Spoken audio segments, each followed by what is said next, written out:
नमस्कार बंधुरा आमी ऋत्विक और आमादेर चैनल भविष्य दृष्टिते सकलके स्वागत। बंधुरा अष्टम भावके आमरा खाराप भाव बोले मने करी, किन्तु एई अष्टम भावेई जखन बृहस्पति बा गुरु अवस्थान करें अर्थात बृहस्पति जखन एखाने अवस्थान करें कारोर जन्मपत्रिका से क्षेत्रे এই বৃহস্পতি আপনাকে খুব ভালো রিসার্চার বা গবেষক হতে সাহায্য করে। তবে খারাপ দিক হলো যে লিভার রিলেটেড প্রবলেম দিতে পারে।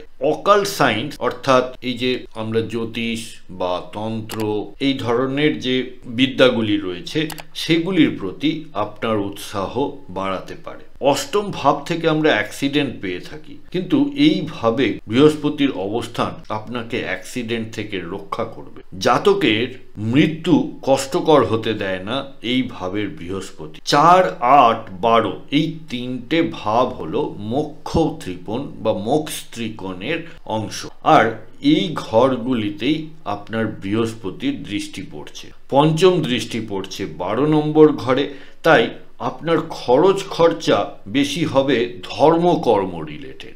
রিসার্চের জন্য আপনাকে বিদেশ যাওয়ারও সুযোগ করে দেয় এই ভাবের বৃহস্পতি।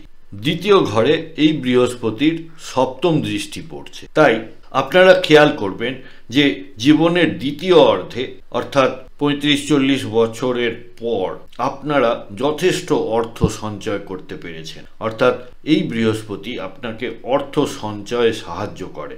আপনার স্বর্ণ ভাণ্ডারে যথেষ্ট স্বর্ণ সঞ্চিত রয়েছে, কারণ বৃহস্পতি স্বর্ণ বা সোনার কারক।